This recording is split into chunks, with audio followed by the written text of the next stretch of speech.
Isang bagay na madalas itanong ng nakakarami, tayo lang ba ang nabubuhay sa buong universe? Sa kabila ng patuloy na pag-advance ng ating teknolohiya at kaalaman, wala tayong siguradong sagot sa tanong na yan. Sa dinami-dami ng UFO videos at pictures, pati na ang libu-libong eyewitnesses, misteryo pa rin kung nasa Earth na nga ba ang mga extraterrestrials. Ito'y marahil sa dahilang karamihan sa mga UFO sightings ay mayroon namang paliwanag bukod sa UFO explanation. Ngunit minsan, may mga UFO sightings na mas may kredibilidad ang istorya. At yan ang ating mga babalikan.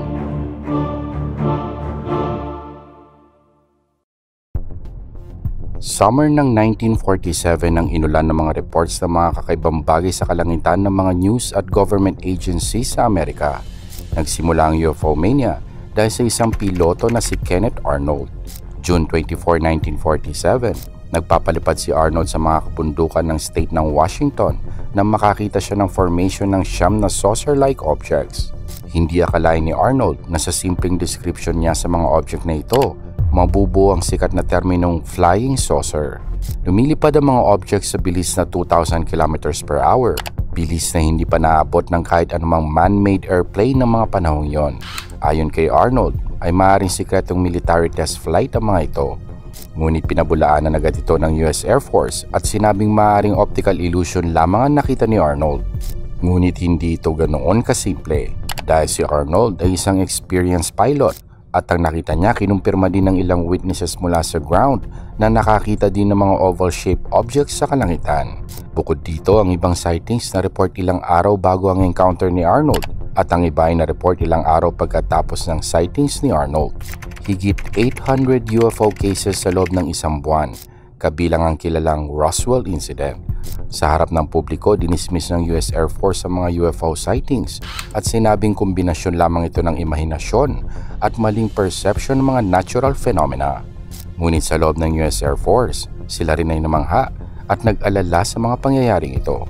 Daan-daang mga taong may iba't ibang pinanggalingan gaya ng mga high-ranking military officials, scientists, engineers, politicians at mga professional pilots ang nag-report ng mga parehas na karanasan sa mga bagay na ito sa loob lamang ng ilang linggo. At dahil dito, dumami ang naniniwala na may mga nagtatago sa likod ng mga ulap. June ng 1947, naglunsad ng padagong investigasyon sa UFO sightings ang US Air Force. Ang kanilang hinala ay maaaring galing ang mga ito sa ibang bansa o maaaring celestial nga ang pinanggalingan ng mga ito.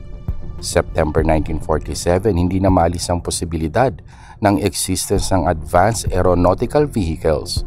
Habang ang karamihan ay maaaring ituro sa isang natural phenomenon, ang mabilis na kilos at tila pag-iwas ng ilan sa mga UFO ay hindi may paliwanag.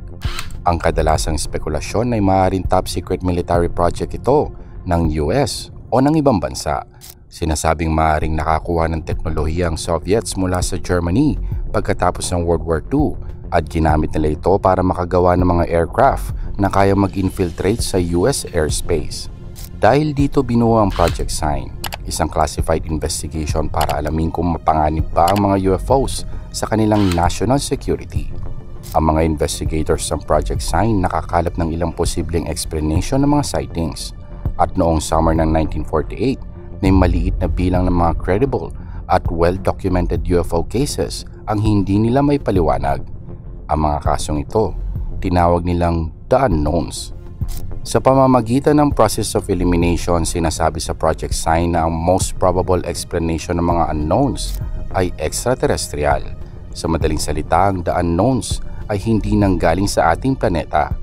Ngunit na-reject ng Pentagon ang report na ito. Hindi daw napatunayan ng interplanetary explanation, kaya't ibinasura nila ito. Dinisolve ang Project Sign at ang kasabay pang investigation hindi rin nakahanap ng sagot sa pinanggalingan ng mga The Unknowns. Sumunod naman sa Project Sign ay ang Project Blue Book. Sinabi sa Project Blue Book na statistically improbable na ang mga UFOs ay teknolohiyang hindi nanggaling sa atin.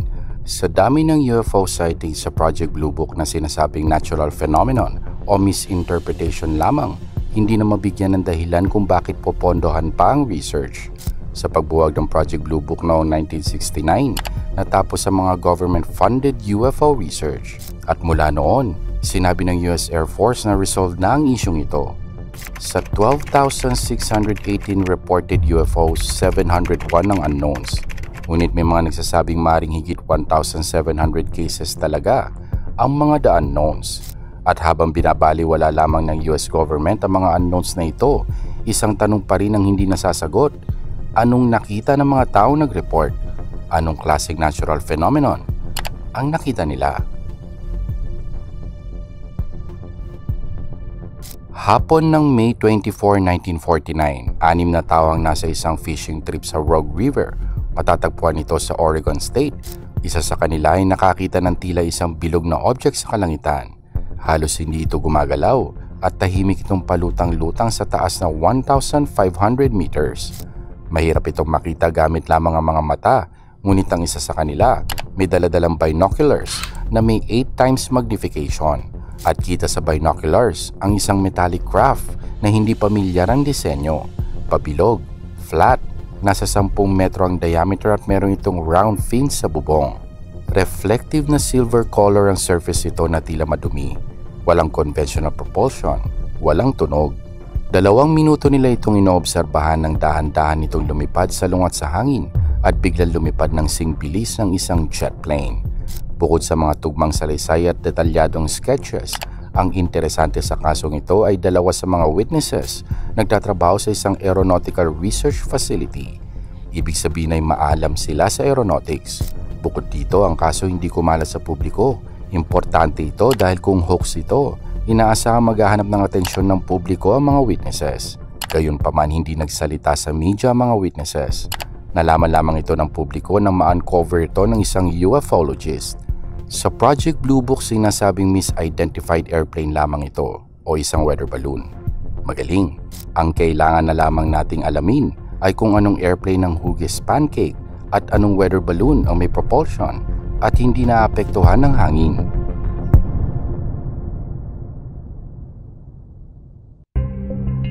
Kung mahilig ka sa usaping UFOs, alam mo ang kadalasang paliwanag sa mga UFOs ay weather balloon. Battle of Los Angeles, weather balloon. Roswell incident, top secret weather balloon. Mantle UFO incident, balloon pa rin. Hindi ito nakakatulong sa mga nagtutulak ng extraterrestrial hypothesis dahil kadalasan ay kapanipaniwala ang paliwanag na ito.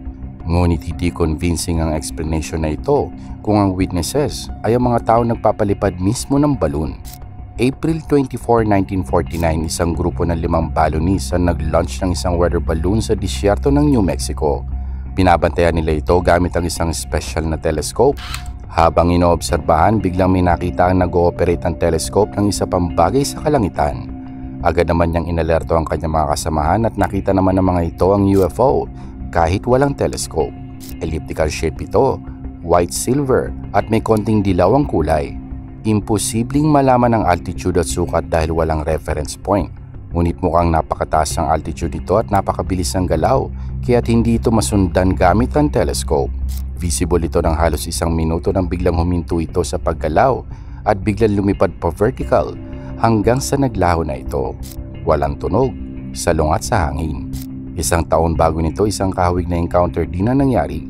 April 5, 3 balloonists sa New Mexico nag-o-observe ng isang weather balloon nang makakita sila ng isang UFO na gumagalaw ng napakabilis. Round shape, white, gray, medyo gold ang kulay nito. Hindi normal ang paglipad nito. Nag-vertical loop ng 30 seconds hanggang sa naglaho ito. Walang tunog. January 1, 1951, 2 balloonists, isang piloto at sibilyan sa New Mexico nakakita ng 2 UFO sa paligid ng balloon na kanilang inoobserbahan. Umabot sa 35,000 kilometers ang taas ng balloon at kahit 30 meters ang diameter nito, ang 2 UFO ay nasa 3 hanggang 4 na beses ang laki kumpara dito. At mukhang lumilipad ito sa ibabaw ng balloon. Inikutan nito ang balloon sa loob ng 40 seconds hanggang sa mawala ito ng napakabilis. 3 halimbawa lamang ang mga ito ng mga insidenteng kung saan ang mga witnesses qualified maka-identify kung balloon nga ang UFO. Ngunit sa kabila nito, wala makapagpaliwanag kung anong nakita nila.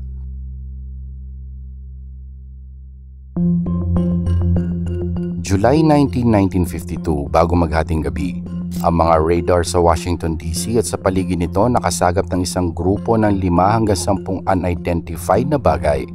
Walang scheduled flight sa lugar na yon. Ang mga UFO, walang katugmang flight paths. Hindi pwedeng sabing radar malfunction dahil 3 radar scopes mula sa 3 magkakaibang airport ang pare-parehas na nakadetect ng mga objects na ito.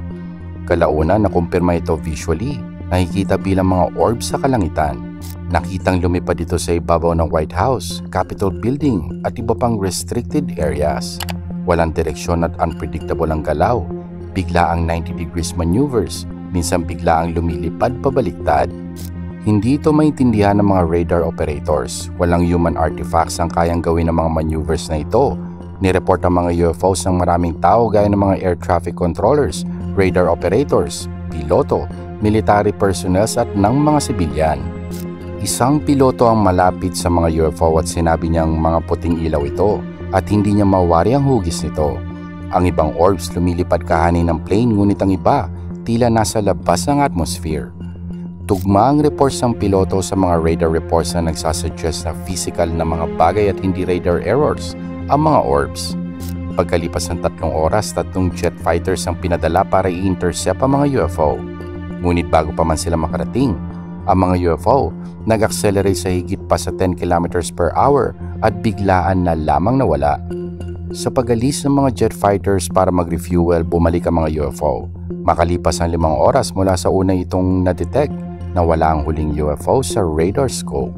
1 linggong makalipas ang insidente, nagbalik ang mga UFO. Gabi ng July 26, silang UFO muli ang nakitang lumipad paikot-ikot sa kalangitan ng Washington DC. Halos parehas ito sa mga naunang UFO na lumabas noong nakaraang linggo. Sa muli, nakikita ito ng mga crew at passengers ng ilang commercial flights at nadedetect muli ito ng radar. 4 na jets ang pinadala ng gabing iyon. 2 sa kanila may nakita sa magkaibang lokasyon. Ang isang piloto nakakita ng 4 na white lights, ang isa naman, isa lamang ang nakita. Wala sa kanilang nakalapit sa UFO kaya't wala naka-identify kung ano ito. Madali kasing ma-outmaneuver ng mga UFO ang mga jets. Naghanap ng kasagutan ng publiko tungkol dito kaya't na-pressure ang US government na maglabas ng statement. Nagpalabas sila ng press conference ng July 29. Sa press conference, sinabi ng US Air Force na ang mga lights ay dulot lamang ng mga temperature inversions. Isang atmospheric condition kung saan ang mainit na hangin natatrap ng mga pockets ng malalamig na hangin na nagre-resulta sa maling data sa radar scope. At ang mga visual reports ay mga misperception lamang daw ng mga between, meteors o mga reflection ng mga natural sources of light. Maliit na misunderstanding lamang daw ito at hindi dapat ikaalarma. Medyo kakaiba ang explanation na ito dahil tila dinisregard lamang ang lahat ng information sa kasong ito. Ang mga visual observations sa mga piloto na kinumpirma ng mga radar operators sa ground at nang mawala ito sa site ng mga piloto, nawala rin ito sa radar. Isa pa ay may temperature inversion halos araw-araw noong summer ng 1952. Ngunit ang mga UFO lumabas lamang sa radar sa 2 araw na visually nakikita rin ito. Ang mga personnel sa Andrews Air Force Base hindi rin alam kung ano ang kanilang nakita. Maaring meteors o iba pang natural phenomenon daw ito ayon sa kanila. Ngunit nakakatiyak ang mga senior air traffic controllers sa Washington National Airport na solid at maneuvering object ang nakikita ng radar. Pati ang mga radar operators hindi sumang-ayon sa konklusyon ng Air Force. Kahit ang National Weather Bureau hindi sumang-ayon dito. Sinabi nilang ang mga temperature inversion ay mag-a-appear sa radar bilang morphostrix at hindi isang sharp, delineable dots. Sa kabila ng mga contradictions, nanindigan ng Air Force na temperature inversion lamang ang dahilan ng mga ito. Nakakapagtaka na sa Project Blue Book, inilista ang insidente bilang unknown habang sinasang-ayunan din ang paliwanag ng Air Force. April 24, 1964, hinahabol ng isang police officer na si Lonnie Zamora ang isang sasakyan na nag-overspeed sa labas lamang ng Socorro sa New Mexico Desert. Nang bigla siyang naalerto ng isang napakalakas na tunog at isang malakas na apoy sa kalangitan. Iniisip niya na isa itong pagsabog. Iniwan ang hinahabol na sasakyan, nagpunta sa direksyon ng apoy para mag-imbestiga. Blue at orange ang apoy at tila pababa ito sa lupa. Kalahating kilometro ang layo sa kanya. Habang siya'y papalapit sa lokasyon, napansin niya ang isang puti at tila silver na object. Halos 200 meters ang layo nito sa kanya. Sa una inakala niyang nakatagilid na sasakyan nito. Sa tabi nito may dalawang taong nakasuot ng puting suit. Mukhang naalarma naman ang dalawang taong nakasuot sa presence ni Zamora habang papalapit na takpan ng isang maliit na hilang view ni Zamora. Hanggang sa na-clear ito at nakita niyang wala na ang dalawang tao. Sa pagkakataong ito, kita na ni Zamora na hindi sasakyan ng object. Ito isang elliptical object na may 4 na metallic legs, mga 5 meters ang diameter at may pulang tatak sa craft. Nagpatuloy si Zamora sa paglapit sa object at sa layong 30 meters nakarinig siya ng malakas na tunog. Bigla ang may smokeless fire ang lumabas mula sa craft. Ikinumpara niya ito sa apoy ng isang welding torch. Sa muli ay blue at orange ang apoy nito at may malakas na ingay. Pataas ang frequency. Nagsimulang umangat ang UFO at sa puntong iyon natakot si Zamora. Iniisip niyang sasabog ang object kaya't nagtago siya sa likod ng kanyang sasakyan. Nawala ng tunog ang UFO at lumulutang na ito 6 meters above the ground. Dahan-dahan itong bumilis hanggang sa nawala na ito sa kanyang paningin.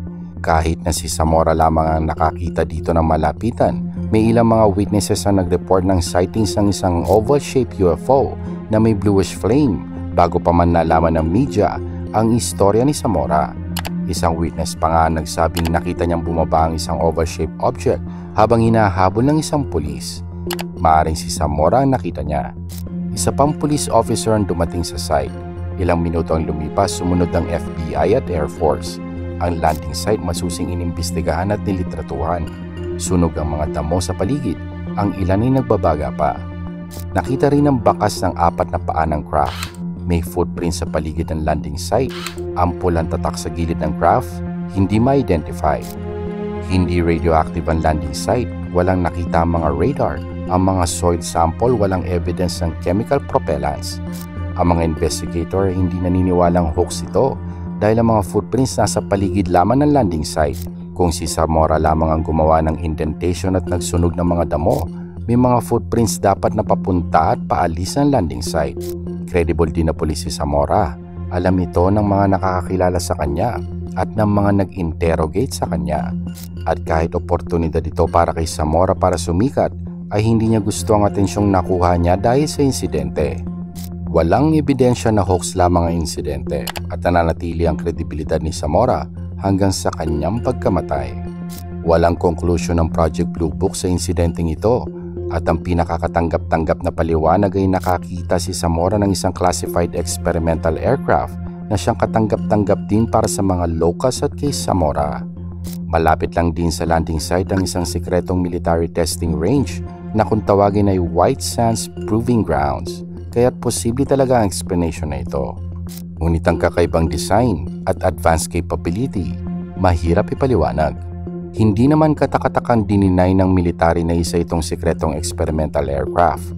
Maraming taon ang lumipas, ang Air Force captain na in charge sa investigation na si Richard D. Holder nakatanggap ng kakaibang tawag sa telepono. Isang high-ranking military official mula sa Pentagon ang tumawag at personal siyang tinanong sa kasong ito. Unusual daw ito para sa kanya. Hindi daw normal na isang high-ranking official ang tatawag sa kanya, kaya't napaisip siya kung bakit interesado ang Pentagon sa insidenteng ito.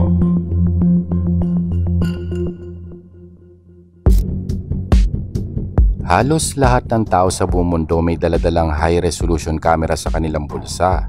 Ngunit sa kabila niyan, wala pa rin tayong high-resolution footages ng UFO. Walang dudang accessible sa halos lahat ang high-resolution cameras at ang mga video quality sa mga ito ay paganda ng paganda. Ngunit kasabay nito, gumaganda rin ang kalidad ng pagpeke ng mga videos. Sa panahon ngayon, kahit high-resolution videos pa ng UFO ang nakunan, hindi maiwasang i-debunk ito dahil sa dami ng paraan kung paano itong pepekein. Kahit pa credible ang kumuha at walang hilig sa mga UFO, napakahirap sa ngayon ang ihiwalay ang totoo at hindi dahil halos lahat may kakayahang mameke ng UFO sighting sa isang video sa tulong ng isang software. Yan ang dahilan kung bakit mga lumang sightings ang isinama ko sa videong ito kung saan mahirap o halos imposible pa ang pagpeke ng mga ito. Sa mga lumang sighting na ito, wala pang modern softwares o technology para mapeke ang isang UFO sighting. Mas simple kasi ang circumstances noong panahong iyon. Ang unang direktor ng Project Blue Book na si Edward J. Ruppelt nagsulat ng isang libro tungkol sa mga kasong inimbestigahan nila. Nag-iba raw ang pananaw sa UFO research kasunod ng mga pag-reject sa extraterrestrial hypothesis.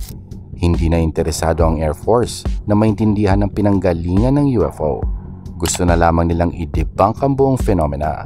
Sa kanyang salita, ito ang kanyang sinabi.